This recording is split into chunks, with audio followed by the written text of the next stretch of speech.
Hello everyone and welcome to today's video. Today we're talking about the 2025 New York City mayoral election, where on last Tuesday we got the results fully for the ranked choice voting and how it all ended up going. And without any surprise, Zohran Mamdani moves on to an unusual general election for the New York City mayor, according to this NBC News article. So it begins by saying that the progressive state assemblyman Zohran Mamdani has officially won New York City's Democratic mayoral primary, NBC News projects, marking a stunning rise by the 33-year-old Democratic Socialist over powerful former Governor Andrew Cuomo. This projection comes as the New York City Board of Elections released the initial round of ranked choice voting results, with Mamdani emerging as the top candidate. Mamdani ended up winning 56% of the vote after the initial ranked choice tabulation narrowed the race to Mamdani and Cuomo, who won 44%. So overall, a 12-point win for Mamdani over Cuomo. The initial tabulation includes ballots cast in person and mail ballots received and processed as of last week's primary election day. Voters could rank up to 5 candidates in order of preference, and the candidates with the lowest number of voters are eliminated first. Their votes are then reallocated to their supporters' next choice, and the process continues until only 2 candidates remain. Mamdani's surprise victory over Cuomo, who had long been viewed as the frontrunner, received attention far outside New York City, raising more questions for a Democratic Party establishment that is struggling with its path forward after its 2024 loss. Mamdani's status as the Democratic nominee will no doubt be a boost in the heavily Democratic city, but he will have to face Mayor Eric Adams, who was elected as a Democrat but then decided to run for re-election as an independent after President Trump's Justice Department dropped corruption charges against him. Republican nominee Curtis Sliwa will also be on the fall ballot along with other candidates. It's also at this point unclear whether Mamdani had defeated Cuomo for good. Cuomo will still be on the November ballot after forming his own political party, declining to remove his name by last week's deadline. But it remains to be seen if Cuomo will actively campaign as a third-party candidate. Cuomo campaign spokesman Rich Azzopardi said Monday that the campaign did not expect the ranked choice results to be, quote, all that revelatory, given the results of primary voters' first choices released last week. We'll be examining the expected makeup and opinions of general electorate voters while determining the next steps, Azzopardi said in a statement. Mamdani, though, is confident that he can beat both Adams and Cuomo in November. We can beat anyone that's in this race because what we've shown is that this is a campaign that has the support of more than 400,000 New York voters, Mamdani told NBC News on Sunday, adding that the race will be a referendum on how Adams made this city so unaffordable. For too long, politicians have pretended to be simply be bystanders to a cost of living crisis. They've actually exacerbated it, and our vision is one that will respond to it and make this city affordable for every New Yorker. Running in the highest profile race of his life, Mamdani took down Cuomo, a former governor who had been one of the most prominent Democrats in the country before his downfall in 2021 when he resigned amid sexual harassment allegations. Cuomo had asked Democratic voters for a second chance by framing himself as uniquely suited to run the city, given his past executive experience and history pushing back on President Donald Trump. Backed by prominent Democrats and wealthy donors, Cuomo and his allies blanketed the city with ads and vastly outspent his rivals. But in the end, Mamdani emerged victorious as Democrats signaled they're ready to move on to a fresh face, promising a new progressive direction for the city. Now he could become the city's first Muslim mayor. Mamdani won his seat in the New York State Assembly in 2020, representing part of Queens. Born in Uganda to Indian parents, Mamdani grew up primarily in the city as the son of an academic and filmmaker, leaving the city to attend Bowdoin College in Maine before returning to Queens to work as a foreclosure prevention counselor. He became an American citizen in 2018 and nearly defeated an incumbent Democrat legislature in his 2020 run for office, in which he was backed by the Democratic Socialists of America. Mamdani has embraced the Democratic Socialist moniker at a time where the Democratic Party faces an identity crisis across the country. His campaign has been centered on a call to put working people first and provide a new direction for the city funded by tax increases on the wealthy. Mamdani has drawn the ire of Republicans, including Trump, who wrote in a True Social post that Democrats crossed the line to support Mamdani, who is 100% a communist lunatic. Mamdani said that Trump wants to distract from what I'm fighting for, and I'm fighting for very working people that he ran a campaign to empower that he has since betrayed. And when we talk about my politics, I call myself a democratic socialist, in many ways inspired by the words of Dr. Martin Luther King from decades ago, who said, call it democracy or call it democratic socialism, there has to be a better distribution of wealth for all of God's children in this country, Mamdani said. Mamdani drew significant blowback from Cuomo and prominent Jewish leaders during the primary for not denouncing the slogan "Globalize the Intifada." When asked about it during a podcast interview, Mamdani referred to the slogan as a desperate desire for equality and equal rights and standing up for Palestinian human rights, and added that the U.S. Holocaust Museum had used the Arabic word intifada in a translated description of the 1944 Warsaw Uprising against Nazi Germany. The museum, as well as a handful of Jewish leaders, criticized those comments and accused Mamdani of stoking anti-Semitism. While Cuomo and his allies pointed to the episode to claim Mamdani shouldn't be elected to lead a city with a sizable Jewish population. Asked why he would not condemn the slogan, Mamdani told Meet the Press, "My concern is to start to walk down the line of the language and make clear what language I believe is permissible or impermissible takes me into a place similar to that of the president, who is looking to do those very kinds of things, putting people in jail for writing an op-ed, putting them in jail for protesting. Ultimately, it's not language that I use, it's language I understand there are concerns about, and what I will do is showcase my vision for the city through my words and actions." So the final ranked choice results are here. And it showed that after the final round of voting, first I'll start with the first round, where Mamdani finished first, Cuomo second, and Brad Lander third. Mamdani and Lander, as I mentioned in previous videos, had a support pact going around that they co-endorsed each other to stop Andrew Cuomo from becoming the mayor of the become the Democratic nominee for mayor of New York City, and that seems 100% to have worked. As when the final votes were all taken away, it seemed that a lot of Lander's support, well over 50% of his support, ended up going to Mamdani. Mamdani ended up finishing with 56% to Cuomo's 44%. Roughly Mamdani getting 545,334 votes, and Cuomo 428,538. A 12-point win for Mamdani over Cuomo is very much unprecedented and not expected to happen in this primary. We're going to the final days. All polls, except for one from the Democratic firm Data for Progress, showed Andrew Cuomo defeating Zohran Mamdani. This was very much a surprise and shocking win for Mamdani, but a rather impressive one at that, as he defeated the former Democratic governor of New York, who, yes, was scandal-plagued, but still has a very well-known family name in the state of New York and political prowess and political financials, and Mamdani was able to impressively defeat him by 12%. Now for the general election, where all eyes are going to be on this. Right now, we know Zohran Mamdani is a Democratic candidate. We know Curtis Sliwa, the Republican, is also running. Eric Adams, the current mayor, is running as an independent, as well as independent Jim Waldron, who is not really getting too much support right now. The wild card in this race is Andrew Cuomo. Andrew Cuomo is officially on the ballot as of right now as an independent candidate for, I believe it is called the Fight and Deliver Party. So Cuomo is on the ballot for that. If Andrew Cuomo makes an active race out of this and tries to campaign hard, well, in two polls that have been done so far, one from the Manhattan Institute and Honan Strategy Group, the Manhattan Institute poll shows Andrew Cuomo getting 39%. Mamdani only gets 25% in that poll. 11% is still undecided, so it could become a very close race, and some of these numbers could certainly shift. But Cuomo starts out as the favorite in that one. Whereas in the Honan Strategy Group poll, it shows Cuomo and Mamdani at 39%, with 2% of the vote undecided. So if Andrew Cuomo makes a real race of this and actually commits and tries to win as a third-party candidate, the two first polls in this race show it could get very close, and Cuomo actually has a pretty decent chance at winning this race. However, we don't know for sure Cuomo's going to do that, and if he does, there is a possibility that maybe Curtis Sliwa or Eric Adams or Jim Waldron, any of the three of them, may drop out of the race or maybe do a sort of co-endorsement with Cuomo the same way that they did in the primary with Lander, where they essentially say, I understand my voters support me, but you need to vote for Andrew Cuomo to try and defeat Zohran Mamdani and kind of gang up on Mamdani the way Lander and Mamdani ganged up on Cuomo. That could be a possibility as well.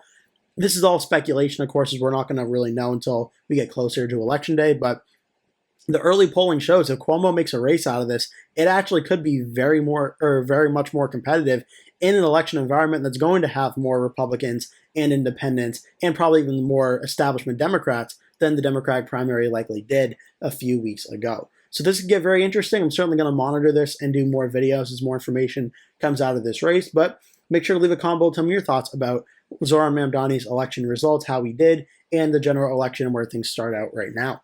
I hope you enjoyed this video. Make sure to like and subscribe if you did. Leave a comment below telling me all your thoughts on this and other videos you would like to see me cover. Thank you so much for watching. Hope to see you in a future video. Hello everyone and welcome to today's video. Today we have some very important news for the 2026 U.S. Senate race, where the 2024 Democratic nominee Collin Allred, who lost a competitive race against Republican Senator Ted Cruz, has announced another Senate bid in the state of Texas to go against Republican Senator John Cornyn or possibly Republican Attorney General Ken Paxton. We'll get more into that later on in the video.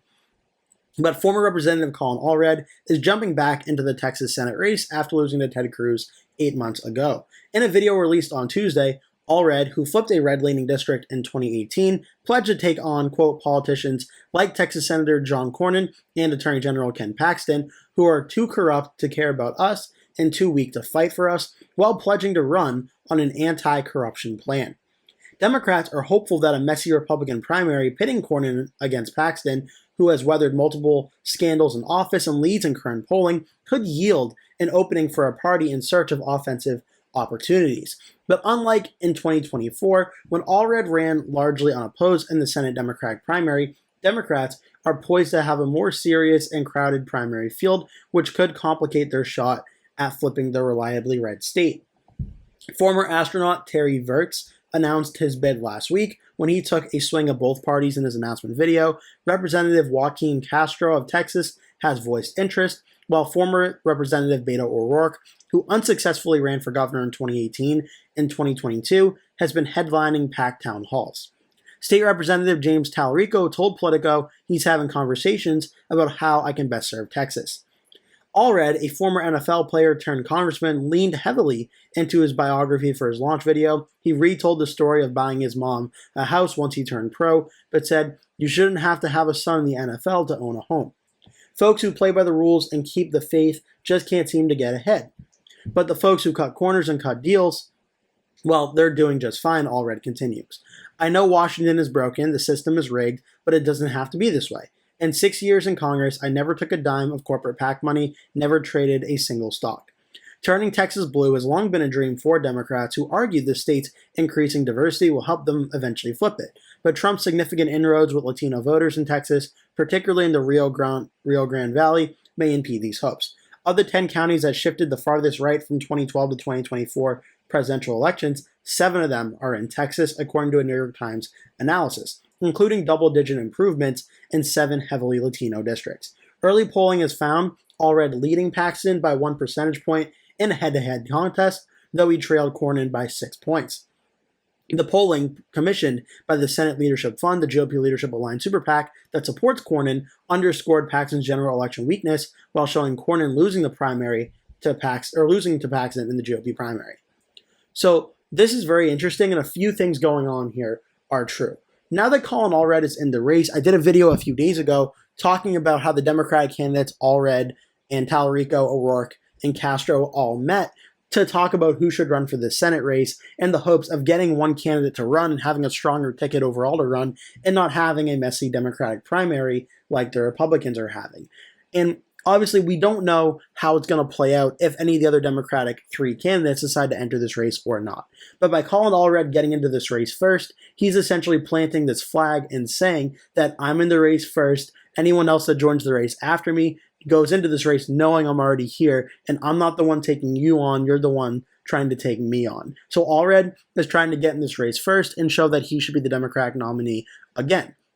How this all plays out, we'll have to wait and see, but there is a governor's race up in Texas as well as attorney general and other offices in the state, so there are a lot of potential for Castro, O'Rourke, and Talarico to run for other races if they stay out of this. But the article is true, though. On the Republican side, it's also very messy right now. Every single poll that's been commissioned thus far has shown Ken Paxton leading over Republican Senator John Cornyn, so much so that there have been some rumors online, and Ken Paxton's been playing into this, suggesting that John Cornyn may eventually retire and not fully run for re-election next year, rather to spare himself the embarrassment of losing the Republican primary to Ken Paxton. And this is with John Cornyn hiring a lot of President Trump's top polling experts like Chris LaCivita and Tony Fabrizio to help run his campaign and trying to get support from the president, Ken Paxton is off to an early lead in this race. If President Trump were to endorse Cornyn, that may be able to bail Cornyn out. But even then, Paxton already has such a high floor of support that may not even in this case be enough to help Cornyn out. But the political article also makes a very good point. Right now, this race is listed as solid Republican for both Cook and inside elections. Saddle Crystal Ball has it as likely. Race to the White House has it as tilt. The two polls that have been done, one from YouGov, Texas Southern University, and one from Brad Parscale, another polling firm from back in April. That one I don't read into too much because I think this one certainly seems like an outlier. But the YouGov Texas Southern University poll shows Cornyn with a 4-point lead over Collin Allred. And look, I think that this poll, when everything is said and done, is going to be more towards the Democrats and the Republicans. I bet Cornyn, if he were to be the nominee, would win by a lot more than 4%. But it's still worth noting, Paxton only leads Collin Allred here by 2%, 48 to 46, with 6% left undecided. And just to give you an idea of what this looks like, back we saw in 2024, President Trump won the state of Texas, let me pull up 2024 here, by 13.7%, almost 14% of the vote in Texas. If you go back to 2012, Mitt Romney won the state by 15.8%, and then in 2016, Trump only won it by 9%. So it swung about 6 points towards the Democrats from 2012 to 2016. Then in 2020, it shifted even further to the left. Trump only won it by 5.6. Democrats going to 2024 were feeling very good about the state of Texas and trying to make it more democratic, and maybe finally, like with the state of Georgia, which back in 2016 voted for Trump by 5 points and then narrowly voted for Biden in 2020, maybe they thought we can actually get Texas more competitive in 2024. Trump had a big resurgence here, won it by 13.7%. But the Senate level, it's been a little bit less Republican than that. On that same ballot, Ted Cruz, who has his own popularity issues in the state of Texas and a lot of primary polling in that race, only defeated Collin Allred by 8.5%. So he underperformed or underran President Trump by about 5 to 6 percentage points in this race. So certainly that shows that in a Senate race, for some reason, it seems it's open to be, at least for Ted Cruz, more competitive than the presidential race. Now, the Democrats' problem and solution here is John Cornyn has been slightly more popular than Ted Cruz. In 2020, which was also decently competitive, Cornyn won by 9.6% in his Senate race. Back in 2018, Ted Cruz only won by 2.6% against Beto O'Rourke. So Democrats going into 2020 were looking to contend in Texas, thinking that after such a close Senate race against Ted Cruz, then in 2020, Cornyn won by 9.6. If John Cornyn is the Republican nominee, I really don't think the Democrats are going to be able to contend this race all that much. But if it's Ken Paxton, well, you can make the argument, and I haven't seen any approval numbers so far to go off the top of my head, so this is just speculation, but you could argue, given that Ken Paxton was impeached in the state of Texas in 2023, that Paxton may have lower approval ratings than Ted Cruz in the state of Texas, who won by 2.6% in 2018, the last time there was a Democratic midterm year election that, based on history, was a very good year for the Democrats, and that's supposed to be what 2026 is going to be. So the election environment is setting up for another close Senate race in Texas if the Democrats have that big night that they need. Ted Cruz, look, in 2024, which did end up being a great night for the Republicans, Cruz won by 8.5%. But if Ken Paxton's the Republican candidate and not John Cornyn, there's serious potential that this race could get very competitive. I'm not saying here today that I'm predicting if Ken Paxton becomes a Republican nominee that I think he's going to lose. Because at the end of the day, I don't think that he will. I think the Democrats are going to be much more competitive in Texas if Paxton's the nominee, but I do think he will be able to barely hold on. But it gives the Democrats a much better chance in the state of Texas if Ken Paxton is the Republican nominee. And the Democrats obviously are going to feel very good about this because looking at the Senate map right now, my most recent election prediction had the Republicans winning 53 Senate seats, Democrats winning 47. And I had Texas going as likely Republican. But what if Ken Paxton is the Republican nominee? Well, let's say Texas falls under 5%, again for the first time since 2018 at the Senate level. This could actually be good for Democrats even if they don't win in Texas. Let's say the Republicans have to throw in a lot of money to save Ken Paxton here and keep this race Republican. That may actually hurt Republicans if the Democrats have a fundraising advantage, big if, but if they do, Democrats could then have more money to go on the offensive in Michigan, in New Hampshire, in Maine, in North Carolina, in Georgia. And what if that resulted in the Democrats having a great wave election where North Carolina and Maine, two states that were both very close in 2024, North Carolina, and one that voted Democratic in 2024, what if they both flipped to the Democrats because the Republicans weren't able to defend the map due to how bad Texas was in the election environment being so well to the Democrats? It's certainly more of a Democratic best case scenario for Susan Collins to lose in Maine, and for their Senate race in North Carolina, which is going to be close anyway. For both of them to go Democratic, it's probably more of a best case scenario. But is it impossible? I don't think so. If the Democrats have a 2018 type election environment, North Carolina and Maine being blue is not the most far-fetched scenario that I can think of for 2026. So Texas, Republicans really need to get this race right and win this race. And Ken Paxton being the Republican nominee in the early polling shows that could be a very legitimate concern that could help the Democrats in other races, both in Texas and outside of Texas as well. But I'm interested to hear what your thoughts are. Leave a comment below telling me what you think about this news about Collin Allred entering this race. Again, for Allred versus Paxton, I may start it out as likely Republican in my next prediction. I may start it out as lean. I kind of want to start it out as lean in all honesty, but I'm probably going to hold off on doing that for now. But yeah, leave your thoughts in the comment section below. Make sure to like and subscribe if you enjoyed this video, and make sure also to leave any other video ideas you have for me you would like to see me cover. Thank you so much for watching. Hope to see you in a future video. Hello everyone, and welcome to today's video. Today I'm going over the 2026 Senate elections and doing an interesting scenario. And this is, if the Democrats were able to get a majority in the US Senate in 2026, how would they go about doing it? This is not a prediction saying that I think that will happen, but more of a, if the Democrats were able to do it, how I think it would go down. This Senate map that's up in 2026, Senate elections happen every 6 years. This is the Senate map that was last up in 2020. And this Senate map seems to be one of the more competitive maps, but also one that favors the Republicans more than the Democrats. The Senate map we just had up in 2024 is probably the most Democratic-friendly one. I would argue this one is more of the most Republican-friendly one. But Republicans start out with around 51 Senate seats that are considered to be safe or likely for them at this time. Democrats start out with about 44 that are about safe or likely for them. And then I have 5 Senate seats that I'm leaving as no rating for right now for the purpose of this video.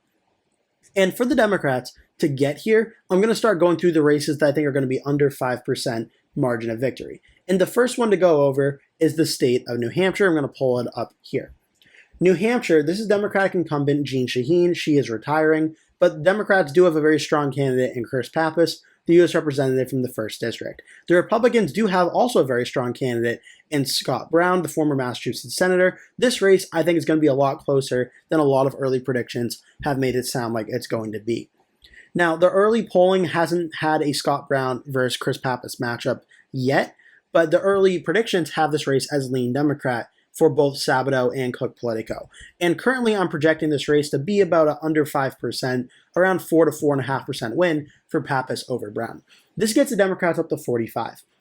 Now the Democrats have 2 Senate seats up that they are defending in both Michigan and Georgia.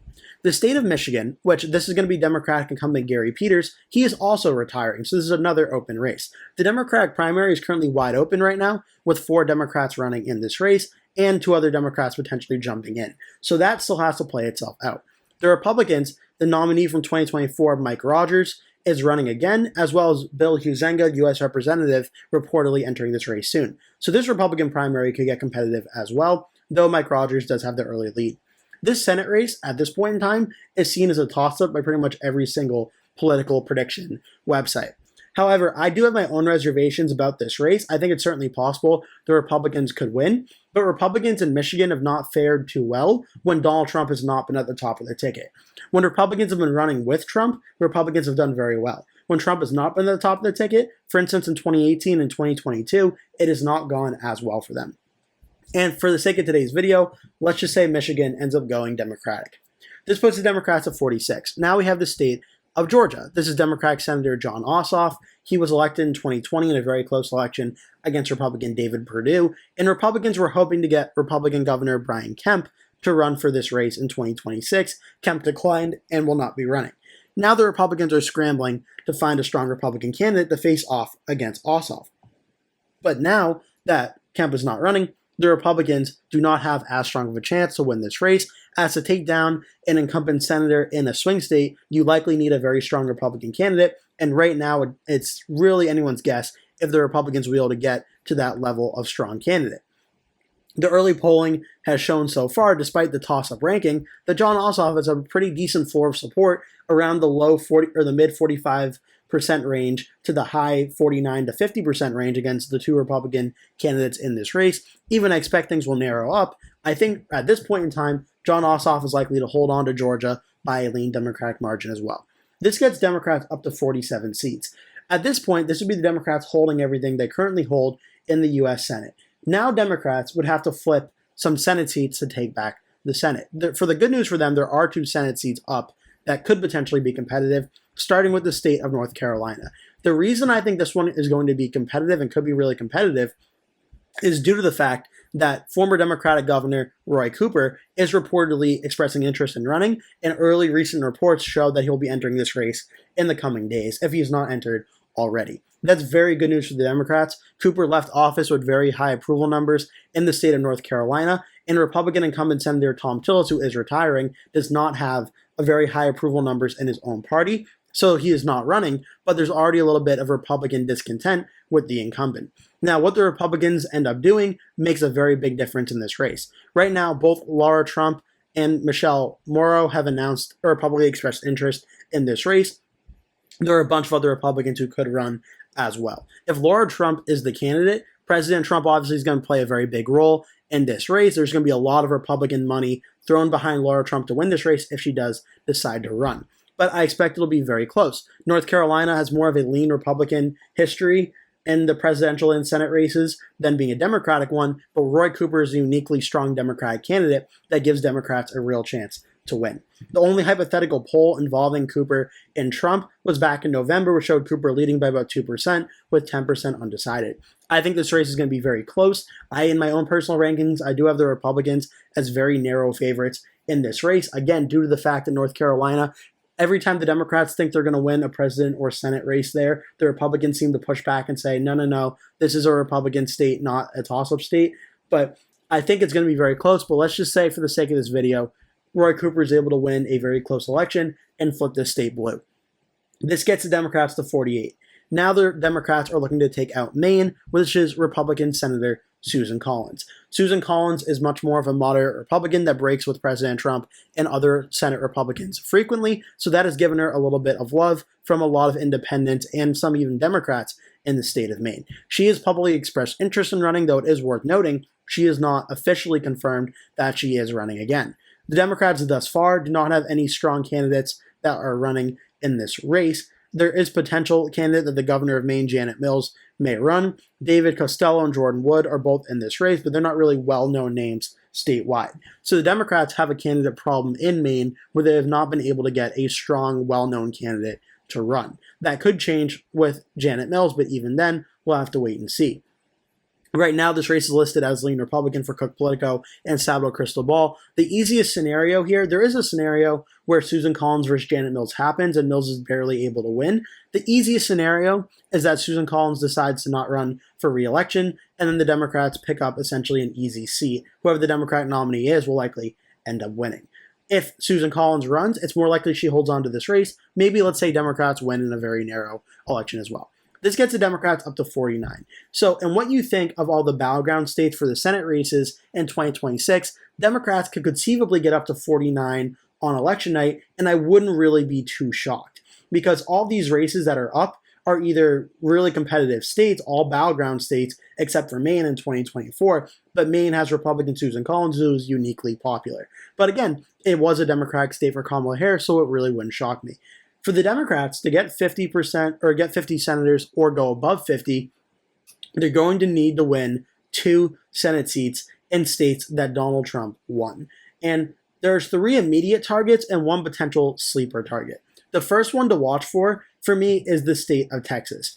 Texas, this is going to be Republican Senator John Cornyn, who is facing a primary challenger from Texas Attorney General Ken Paxton. The early polling data shows Paxton beating Cornyn in the Republican primary and by a pretty large margin, but that also shows Paxton in a general election much more competitive against the Democrat Collin Allred. Texas back in 2018 also had a Senate race with Ted Cruz where he only won by about 2.5%. So Texas has shown it can have competitive elections in Democratic midterm years. Now, what I'm saying here is for the Democrats to get 50 Senate seats, they're probably going to have to win either Texas or one of these other states. But Texas with Ken Paxton may give the Democrats the best chance. So again, I don't think this is going to happen, but let's just say Texas finally goes blue. That gets the Democrats 50-50 with the Republicans. At this point, the Republicans are having an awful night. They're in free fall, and this really could not get any worse. The other Democratic target that I think is more conceivable at this time is the state of Iowa. Iowa, which has a Senate seat up, this is Republican incumbent Joni Ernst. She's gone viral lately for making a comment about Medicare and Medicaid, saying that we're all going to die comment. A lot of people online have been thrashing her for that statement, and that really could hurt her in this election. So much so that the Democrats, who are currently running Nathan Sage, J.D. Scholden, and Zach Walz, have already jumped at this opportunity, and this could potentially become a very close race. Early polling from the Democratic public policy polling firm showed Ernst versus generic Democrat at about a 2-point race. I think at worst, this would probably be a lean Republican win for Joni Ernst, but what if voters in Iowa are so upset or the country is doing so poorly? Come 2026, it's a massive Democratic wave that they end up voting against Ernst, voting her out, and Democrats win. This is, I think, probably the most realistic way the Democrats get to 51 Senate seats and taking the majority away from the Republicans. It's a very tall task because to do this, you're winning about 1, 2, 3, 4, 5 Senate seats in states that Donald Trump just last year won the presidential race. And in the case of Iowa and Texas, won handily. So the Democrats really have a tough position and uphill battle here in 2026 at trying to do this. One wild card could be the state of Nebraska, where independent Dan Osborne could run for Senate against Republican Dan Ricketts. It's possible, or Pete Ricketts. It's possible that that could happen. But again, in that race, he ended up losing by about 7 points, which was very competitive. I'm not sure against a stronger Republican incumbent he'll have the same luck and fortune in that one. Ohio is always a question because this is Republican John Husted, who just became senator in January after filling the rest of J.D. Vance's term, being appointed here. It's all dependent on if Sherrod Brown, the former U.S. senator, decides to run. We just saw a very close Senate race where Brown versus Moreno ended up being under 5 points. Husted versus Brown in the latest poll from back in April showed about a 3-point race between Husted versus Brown. So you could argue that Ohio maybe be a more likely pickup opportunity for the Democrats than Texas or Iowa, but all indications, so far is Sherrod Brown does not have interest in running for the Senate race in 2026. He would rather run for governor. If he were to enter this race, this gives the Democrats a much better pickup opportunity than Iowa and maybe a better pickup opportunity than Texas. But again, this is certainly at this point in time a pretty far-fetched scenario. In my own recent prediction, I had both Texas and Ohio easily going as likely Republican, over 5 points, under 15. Texas, I had more so being close at likely Republican, but you could even argue lean Republican. And then you get into the battleground Senate seats, where Georgia, Michigan, and New Hampshire being lean Democratic, I'm not going to argue right now. I think that's where they start off. In North Carolina and Maine being tilt Democrat. Maine, I very much disagree with. I think that's lean Republican right now. North Carolina, I think North Carolina right now, truthfully, is the closest Senate race in the country if Roy Cooper decides to run. I think that's 50-50 from now until Election Day, and I don't fault you for saying it's Republican or Democrat. I think it's going to be very, very close. I am more on the side of that I think Laura Trump would narrowly defeat Roy Cooper, but man, do I think that would be close. But that one being blue, I would not bat an eye at all. But the Democrats don't really have a great way of getting to 50 Senate seats or more, but it's certainly a path if everything goes terrible from now till November of 2026. And that's a very big if for the Democrats. For the Democrats to do that again, they have to take out another Republican incumbent in Susan Collins, Ken Paxton in Texas, Joni Ernst in Iowa. 3 Republicans who Collins is the strongest of the 3, but Ernst and Paxton have had their troubles recently in recent weeks in their respective states. It's not impossible, but I would give the Democrats like a 1 to 2% chance of this possibly happening. But I want to hear what you think. Leave a comment below. Tell me your thoughts about this video. Thank you so much for watching. Make sure to also leave any other video topics you'd like to see me cover. Thank you so much for watching. Please remember to hit like and subscribe, and I hope to see you in a future video.